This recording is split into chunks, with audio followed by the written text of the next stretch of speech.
Bonjour et bienvenue dans l'entretien de France 24. Notre invité aujourd'hui est le Premier ministre de Côte d'Ivoire, Daniel Kablan-Duncan. Monsieur le Premier ministre, merci d'avoir répondu à l'invitation de France 24. Merci, Monsieur Perelman. Vous êtes en France notamment pour des raisons, j'allais dire, économiques. Il y a eu une table ronde d'investisseurs pour investir dans le plan national de redressement du pays 2012-2015, le plan national de développement, je devrais dire. Quel est le bilan de cette table ronde ? Vous permettez d'abord de souhaiter un bon anniversaire à votre chaîne. C'est gentil. Nous sommes 6 ans. Voilà, 6 ans, c'est important. Et votre chaîne est très suivie en Côte d'Ivoire. Et je voudrais dire qu'effectivement, nous sommes venus avec le président de la République, son excellent Alassane Ouattara, pour participer à ce qu'on appelle le groupe consultatif, qui est un forum qui se tient à la Banque mondiale et qui a pour objectif de mobiliser des ressources à la fois publiques et privées pour financer le développement. Nous avons fait ces rencontres les 4 et 5 décembre derniers. Au niveau public, puisque c'était la première réunion la plus importante, nous devions mobiliser 4 milliards de dollars et nous avons mobilisé 8,6 milliards de dollars. Vous voyez que nous avons plus que doublé. Ce sont des promesses ? Ce sont donc des engagements fermes qui ont été faits par les différents bailleurs de fonds.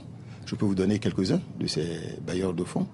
Par exemple, la Banque mondiale a décidé de financer à hauteur de 2 milliards de dollars, que la Banque africaine de développement a décidé de faire 1 milliard de dollars, et la Banque islamique de développement a décidé de faire 1 milliard de dollars. Rien qu'avec ces trois, nous couvrions déjà les besoins. Mais il y a eu en plus de ça toutes les organisations des Nations Unies et donc les bailleurs de fonds, disons que bilatéraux, les pays amis de la Côte d'Ivoire. Je peux dire que c'est un succès. Y compris pour le secteur privé ? Non, ces montants, c'est hors secteur privé. Mais est-ce qu'au niveau du secteur privé, vous avez eu une satisfaction similaire ? Est-ce que vous pensez que le secteur privé est prêt à retourner massivement en Côte d'Ivoire ? Je crois que c'est le cas si on juge d'abord par le nombre de ceux qui sont venus, puisque nous avons eu des problèmes de salles pour contenir l'ensemble donc des investisseurs privés qui sont venus nous voir, et aussi pour, disons que les intérêts, disons que concernant les 60 projets que nous avons donc présentés, nous pensons en fait que nous allons aussi dépasser les montants demandés.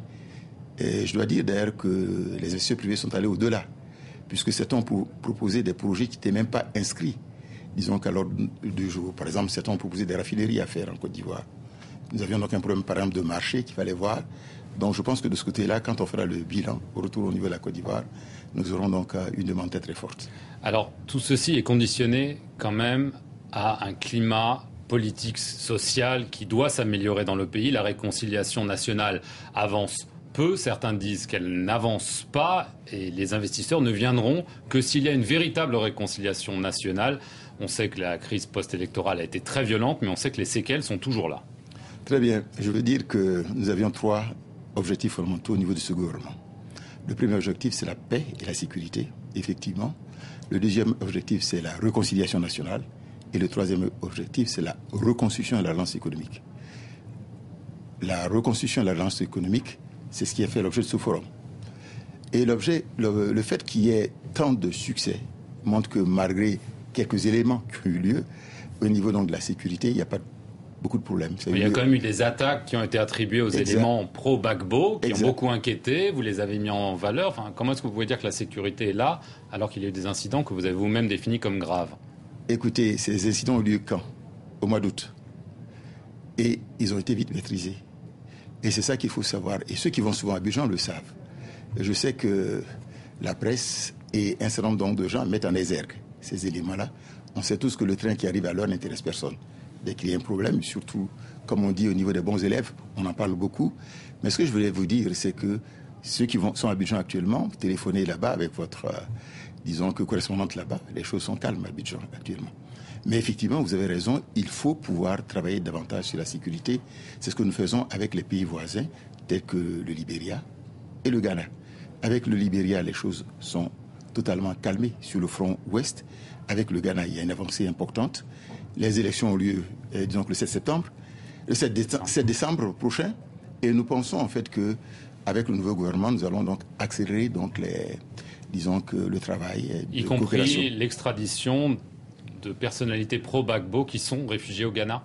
Écoutez, l'extradition, c'est un des éléments, Mais vous savez, on n'a pas tellement besoin de l'extradition de ces personnes là-bas, sauf, disons que, à passer en justice. Voilà. C'est un élément qui fait partie donc de l'ensemble des souhaits formulés au niveau de la partie ivoirienne. Mais ce qui est important, c'est faire en sorte qu'il n'y ait pas des traversées de la frontière par, disons, des gens qui font des attaques et ils retournent là-bas. Je crois que de ce côté-là, il y a une sorte donc d'accord. Au niveau d'abord, nous-mêmes, nous sécurisons nos frontières à l'est, d'une part, et d'autre part, disons que des dispositions prises, puisqu'un certain nombre de camps vont être déplacés à l'intérieur donc, du Ghana et non pas être à la frontière avec la Côte d'Ivoire. Alors, à propos de la réconciliation nationale, il y a une décision que vous allez devoir faire, pas vous personnellement, mais la Côte d'Ivoire bientôt. Oui. La Cour pénale internationale a révélé un mandat émis contre Simone Gbagbo pour crime contre l'humanité. Elle est détenue en Côte d'Ivoire. Vous allez devoir décider si oui ou non vous allez la transférer. Ce sera une décision avant tout politique. Je pense que la décision se fera en temps opportun. C'est quand le temps opportun? Nous allons examiner cela à notre retour donc, de Paris, au niveau donc, du gouvernement, et nous ferons connaître notre position, comme nous l'avons fait connaître dans beaucoup de dossiers. Ce que je voulais vous dire, M. Perelman, c'est que sur un certain nombre de dossiers, on comprend qu'il y a une certaine impatience, disons, de la communauté nationale, surtout comme de la communauté internationale. N'oubliez pas que quand il y a eu la commission d'enquête, disons que sur les crimes commis après la guerre, les gens disaient, mais écoutez, on n'aura jamais les conclusions. Ces conclusions sont sorties et il y a, disons, de ce côté-là, unanimité sur la qualité du travail qui a donc été fait. Et les deux camps ont été concernés par disons, que les conclusions donc, de ce dossier. Moi, je crois que dans ce domaine là-bas, je l'ai déjà dit, qu'on laisse le temps au temps, que le travail se fasse. La justice est quelque chose donc, de trop sérieuse pour qu'on fasse de la précipitation. Il y aura le temps pour les décisions dans ce domaine. Est-ce que, je vais vous poser la question autrement, est-ce que vous pensez que Simone Gbagbo peut être jugée en Côte d'Ivoire? Écoutez, si je vois les aspects techniques, oui. Mais il n'y a pas que ces aspects techniques. Il y a des aspects politiques. Pas que les aspects politiques, il y a l'aspect international. La CPI a un certain nombre de droits. Il y a aussi le principe de subsidiarité qui joue. Il faut examiner l'ensemble avant de prendre une position. C'est ce que nous allons faire sous peu. Et de nombreuses organisations des droits de l'homme, Amnesty International, Human Rights Watch, ont critiqué les autorités pour des détentions arbitraires, des tortures, notamment après ces incidents dont nous avons parlé un petit peu plus tôt. Quelle est votre réaction? Il semble quand même qu'il y ait des critiques sur la façon dont les autorités ont traité les pro-Gbagbo qui ont été arrêtés, et notamment le fait que, de l'autre côté, personne n'est réellement poursuivi. Écoutez, la justice des vainqueurs, comme on dit. Oui, c'est tellement facile. Il y a des formules toutes faites qu'on emploie. Je crois que ça peut se comprendre. Mais en réalité, ceux qui sont sur le terrain savent qu'il y a des décisions qui ont été prises pour des gens de tous les camps. Savez-vous, par exemple, qu'un certain nombre de responsables de l'armée ont été démissionnés à des niveaux supérieurs? Peut-être qu'on ne fait pas suffisamment de publicité sur ces éléments-là. Ils ne sont pas poursuivis. Mais pourquoi? Ils sont poursuivis. On les démissionne, ils sont poursuivis. Et c'est pourquoi je dis que peut-être qu'on ne communique pas suffisamment sur ces éléments-là. Il va falloir peut-être qu'on communique davantage. Et ce que je voulais aussi dire, le président Ouattara l'a indiqué. Et ça, il faudrait le retenir. Pas d'impunité. Pourquoi? Parce que l'impunité, quel que soit le camp, amène, disons que, à la répétition donc, des faits. Vous ne pouvez pas assurer le développement à terme donc, de la Côte d'Ivoire si d'aventure on reste dans la culture antérieure de l'impunité. Donc s'il faut poursuivre et punir des commandants militaires, par exemple, pro-Ouattara, ce sera fait, sans hésitation. Ce sera fait, ça a été fait, et ce sera fait. Je veux en venir à la question du Mali. Vous étiez, avant votre nomination très récente au poste de Premier ministre, ministre des Affaires étrangères, vous avez été mêlé. Oui. On parle beaucoup d'intervention militaire. Le président Ouattara a parlé du premier trimestre 2013. D'autres, comme l'envoyé spécial de l'ONU, Romano Prodi, ont plutôt parlé de l'automne 2013. Il semble quand même y avoir des différences de vue quant au degré de préparation de cette force africaine qui se met en place. C'est déjà beaucoup que tout le monde soit d'accord qu'il va falloir avoir une intervention. Et qu'on ne parle que de date, puisque vous dites lundi, premier trimestre, l'autre dit dernier trimestre, ou disons que fin du troisième trimestre. C'est déjà quelque chose. Rappelez-vous, quand il y a eu le coup d'État au Mali, le 22 mars 2012, la CEDEAO était isolée sur ce dossier. Elle a travaillé beaucoup. Je peux vous dire qu'il y a eu, disons que 9 réunions des chefs d'État.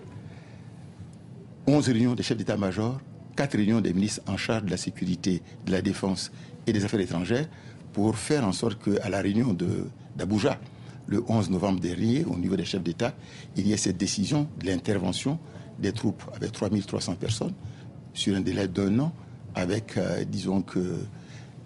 transmission donc de ces éléments-là au niveau de l'UA et ensuite au niveau des Nations Unies. Je voulais simplement souligner que c'est à la réunion donc, de septembre à l'ONU que ce dossier a connu une avancée particulière. Je voudrais d'ailleurs profiter de votre micro pour remercier donc le président Hollande qui a pris au niveau de la délégation française, disons que le lead dans ce domaine-là. C'est important. Dernière question, est-ce que cette force est prête et est-ce qu'elle est financée ? Prête, oui, elle est. Donc en nombre, financée, pas totalement. Justement, c'est pourquoi il a été demandé au niveau de la communauté internationale qu'elle intervienne au niveau des financements de la logistique, d'une part, et aussi donc du financement du déploiement effectif sur le terrain. Très bien, merci beaucoup, Monsieur le Premier ministre, d'avoir répondu aux questions de France 24 et merci.